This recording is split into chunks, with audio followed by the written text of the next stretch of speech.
अगर मैं आपसे कहूं कि अरावली पर्वतमाला का मृत्यु प्रमाण पत्र बन चुका है, अरे बस कुछ दिन वेट करिए, आपको ये प्रमाण पत्र मिल जाएगा और आप जाकर देखिएगा अरावली जहां पर थी वहां पर पूरी की पूरी प्लेन जमीन रहेगी। लेकिन सवाल ये उठता है, क्या इस अरावली पर्वतमाला को सरकार बचा सकती है? सवाल ये उठता है कि क्या कोई रास्ता है कि सुप्रीम कोर्ट ने आदेश दिया लेकिन फिर भी सरकार इसे बचा सकती हो? और सवाल ये भी उठता है कि अगर अरावली पर्वतमाला खत्म हुई ना, तो आप जान जाइए, अगर आप यूपी, बिहार या दिल्ली में रहते हो या हरियाणा या राजस्थान में रहते हो ना, तो फिर आप अपनी जिंदगी भूल जाइएगा कि पूरी जी भी पाएंगे। इतना इंपॉर्टेंट ये अरावली पर्वतमाला भारत के लिए है। लेकिन अगर देखोगे तो अभी तक तो चलो कुछ और ही चल रहा था, लेकिन अब अरावली पर्वतमाला के पीछे सब जुट चुके हैं। और सब इसलिए जुट चुके हैं कि भाई साहब कुछ भी करिए, सुप्रीम कोर्ट ने खुद आदेश दे दिया कि यार कितना टाइम लगाओगे, जल्दी से इसे खत्म कर देना।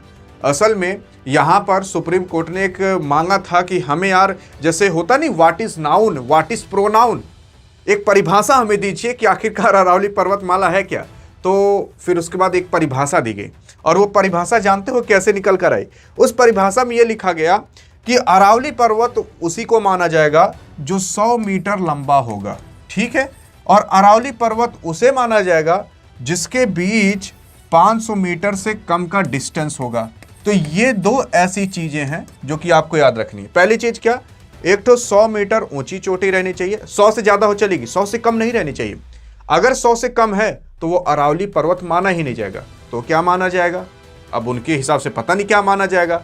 लेकिन भाई साहब, दूसरा, एक चोटी है, एक चोटी है, मान लेते हैं 2 चोटी है, और 2 चोटी के बीच जो डिस्टेंस है ना, अगर वो 500 मीटर से ज्यादा हो गया तब भी नहीं माना जाएगा। अब भाई साहब पता नहीं कौन सा दिमाग लगाए, ये परिभाषा दे दिए। मुझे तो लगता है ना कि जो परिभाषा दिए होंगे ना, उनको लाना चाहिए और इसे घप से बैठाना चाहिए, और फिर उसके बाद समझ आएगा कि आखिरकार अरावली पर्वत है क्या। मैं आपको बता देना चाहता हूं कि अरावली पर्वत जो है ना, वो इनके बाप का नहीं है। असल में वो 2 से 3 अरब साल पुराना है। अरे इतना साल पुराना है ना कि मतलब इस धरती पर आदमी आए भी नहीं थे, उतना पुराना है ये अरावली पर्वत। और ये अरावली पर्वत आप सोचते होंगे कि कितना ही पुराना है यार, हिमालय नहीं बना था तब का अरावली पर्वत है। अरावली पर्वत पहले बहुत बड़े बड़े होते थे, अरबों साल पुराने, लेकिन इतने समय से रहते रहते बारिश की वजह से, कंकड़ पत्थर की वजह से, हवा की वजह से घिस घिस कर ये छोटे हो चुके हैं। लेकिन सवाल उठता है कि आखिर अरावली पर्वत को तोड़ा क्यों जा रहा है? अब तोड़ा जा रहा है खनन माफियाओं के लिए, क्योंकि यहां पर आकर खनन किया जाएगा, खोदा जाएगा, और खोदने के बाद जो नेचुरल रिसोर्सेस रहते हैं ना, जैसे खनिज, लौड़ और बाकी सारी बहुत सारी चीजें होती हैं, जो कि यहां से खोद कर निकाली जाएंगी और उसे बेचा जाएगा। और जब बेचा जाएगा तो आएगा नोट, और वही नोट उनको तो चाहिए। वो तो खन के अमीर बनकर विदेश भाग जाएंगे। मरेंगे यहाँ की जनता। जानते हो कैसे मरेंगी? भाई साहब कुछ साल बाद ना खाने की नहीं रहेगा भारत के अंदर। जो कहा जाता है ना, भारत की जीडीपी ऐसे बढ़ेगी, अगर ये खत्म हुआ ना, बढ़ जाए तो बताइएगा। देखो भाई साहब, मैं उल्टा सीधा बस कुछ कहना नहीं चाहता, लेकिन मैं आपको बता देना चाहता हूं कि ये बस 100 मीटर, जो 500 मीटर मैंने बताया था, इसे याद रखिएगा क्योंकि अभी ये काम आएगा। देखिए, अरावली पर्वत कहीं और नहीं बल्कि ये राजस्थान के अंदर है। राजस्थान में भी देखोगे तो राजस्थान को जैसे ना 2 पार्ट में डिवाइड कर देता है। यहां से 20 से जाती है अरावली पर्वत, इस तरीके से गई है। इधर भी राजस्थान है और इधर भी राजस्थान है। ये जो अरावली पर्वत है लगभग 4 राज्य से होकर गुजरती है। पहला तो गुजरात से शुरू होती है और उसके बाद ये जाती है इधर हरियाणा और दिल्ली के अंदर भी अरावली पर्वत है। तो 4 राज्य हो गए, 3 राज्य हो गए, एक यूनियन टेरिटरी हो गया, दिल्ली, और उसके बाद हरियाणा, राजस्थान और गुजरात। अब इस अरावली पर्वत का मेन काम क्या है? देखिए भाई साहब, पहली चीज तो इसे बनाया भगवान ने है, और काटा जा रहा है, तोड़ा जा रहा है इंसानों द्वारा। लेकिन अगर यहाँ पर अरावली पर्वत है तो अभी तक तो केवल यही सवाल उठता था कि भाई साहब पेड़ काटे जा रहे हैं। आप खुद सोचिए कि अगर अरावली पर्वत को पूरी तरीके से खत्म कर दिया जाएगा तो वो पेड़ कहाँ जाएंगे? इसके बारे में कोई नहीं सोच रहा। अगर इतनी बड़ी अरावली पर्वत को खत्म कर दिया गया तो वो जानवर कहाँ जाएंगे जो कि यहाँ पर थे? अभी आप सुनोगे ना तो आप अभी सोचकर पागल हो जाओगे, कहोगे कि अरे यार, हम अपनी जिंदगी ही नहीं जी पाएंगे। इसका मतलब, हाँ, नहीं जी पाओगे, कंफर्म नहीं जी पाओगे, क्योंकि यहां पर जब अरावली पर्वत में ना लगभग 93% ऐसे पहाड़ हैं जो कि 100 मीटर से कम है और 500 मीटर से ज्यादा की दूरी रखते हैं, तो 93% पर्वत तो ऐसे ही खत्म हो जाएंगे। और भारत में तो कहने की बात ही नहीं है। यहाँ पर जब सरकारी अधिकारी आएंगे, बस उनको हे बगलियम उनके जेबीएम 1 से 2 लाख डाल दोगे ना और कह दोगे सर देखिए यार ये तो खाली 90 ही मीटर है पर्वत, ठीक है, और भले वो 200 मीटर का रहेगा, तो आपके अधिकारी जी भी कहेंगे हाँ तुम तो सही कह रहे हो, तोड़ डालो इसे।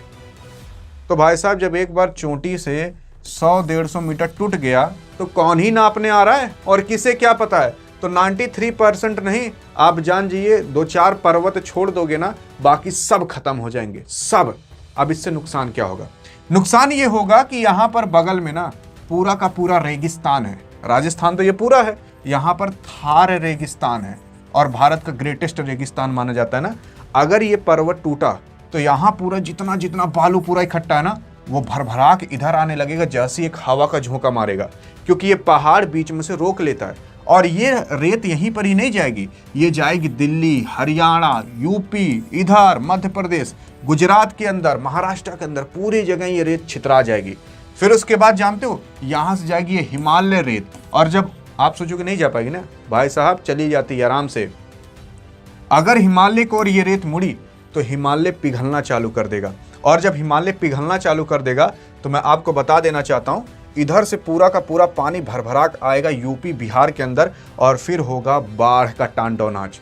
तो एक तो इस तरीके से लोग मरेंगे, पहली चीज। और दूसरी चीज, पानी की वजह से मरेंगे। आप कहोगे करे पानी पिघलेगा तब तो पानी और ज्यादा हो जाए, कैसे लोग मरेंगे? ऐसी बात नहीं है भाई साहब। देखो रेत होती है गर्म, इस वजह से ना हिमालय पिघलना चालू करेंगे। और दूसरी चीज, इसी पर्वतमाला की वजह से जब इधर से हवा आती है ना, और इसी से ही राजस्थान के अंदर मानसून आता है, तो इस तरफ जो लोग हैं ना, इनको मानसून इसी वजह से मिल पाता है क्योंकि इधर से जो हवा आती है वो इस पर्वतमाला से टकराकर बारिश का रूप ले लेती है, और तब जाकर वहां पर मानसून आता है। और अगर ऐसा हुआ तब तो यहाँ पर कभी मानसून ही नहीं आएगा, और अगर मानसून इस एरिया में नहीं आया तो खेती होती है एकदम से चौपट, और ऊपर से यहाँ पर रेत आकर बस जाएगी तो पेड़ पौधे और मान लीजिएगा आप कोई फसल उगा ही नहीं सकते, तो खाने की वजह से भी लोग मरेंगे।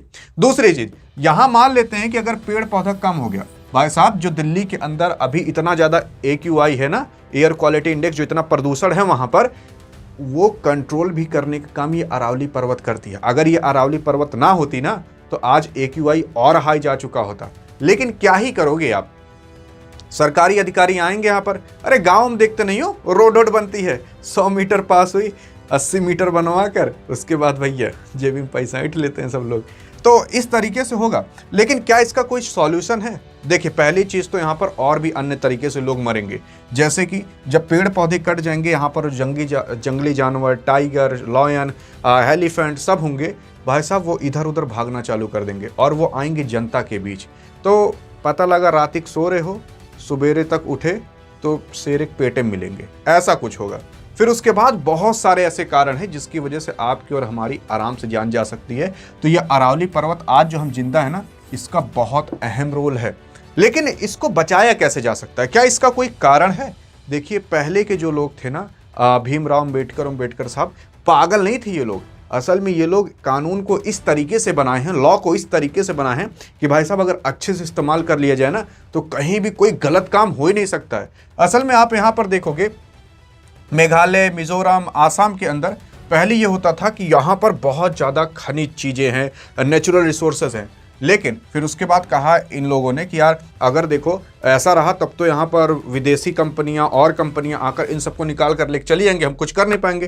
तो अंबेडकर साहब ने कहा नहीं नहीं भाई साहब, हमने शेड्यूल 6 भी लगा दिया। अगर इस एरिया में कोई खनन करने आया तो जब तक जनता नहीं चाहेगी ना तब तक कोई कुछ नहीं कर पाएगा। तो शेड्यूल 6 जहां पर लग जाता है वहां पर जब तक जनता नहीं कहेगी, ना तो सुप्रीम कोर्ट की सुनी जाएगी, ना गवर्नमेंट की सुनी जाएगी, ना किसी अन्य बॉडीज की सुनी जाएगी। जब तक जनता वोट नहीं करेगी ये काम होना चाहिए, तब तक वो काम नहीं होगा। और ऐसा ही शेड्यूल 6 लाने की बात आपके सोनम वांगचुक साहब भी वहां कर रहे थे, लेकिन इनकी बात नहीं मानी गई। अभी तो जेल में है। 3 इडियट की मूवी इन्हीं के ऊपर बनी है, और उसी के ही साथ साथ बहुत ज़्यादा ये कोशिश किए, अरे भाई साहब जो भारत को इतना सब कुछ दिया हो उसको आज जेल में सड़ा रहे हैं, आतंकवादी कहकर, अन्य चीज़ें कहकर। लेकिन बहरहाल अगर यहाँ पर राजस्थान के अंदर, राजस्थान में 80% ना अरावली पर्वत आता है, अगर यहाँ पर शेड्यूल 6 लगा दिया गया तो आराम से इसे बचाया जा सकता है, क्योंकि फिर जनता कहेगी नहीं तोड़ना है, अगर तोड़े तो हम आपको तोड़ देंगे। अगर गवर्नमेंट चाह ली तो ये काम कर सकती है। आपको सुप्रीम कोर्ट का आदेश है, गवर्नमेंट क्या करेगी? अरे जब वोट चोरी हुई थी उधर सुप्रीम कोर्ट चिल्ला रही है, तब नहीं सुने, आज भी मत सुनिए, एक बार लगा दीजिए शेड्यूल 6 कुछ करके, प्रेशर बनाकर। अरे उतना तो आप कर ही सकते हैं बीजेपी के, आराम से, ना हो तो और भी रास्ते हैं, चढ़वा दीजिएगा बुलडोजर उलडोजर। लेकिन हाँ, अगर इतना हो गया, शेड्यूल 6 लग गया, तब किसी के माइक लाल की औकात नहीं अरावली को छू दे। लेकिन बहरहाल अगर ये शेड्यूल 6 नहीं लगा तब जान जाइए फिर उसके बाद खत्म है, सब खत्म है भाई साहब, फिर कुछ नहीं बचने वाला। अधिक जानकारी चाहिए तो इस वीडियो में मिलते हैं, तब तक लिए जय हिंद जय भारत।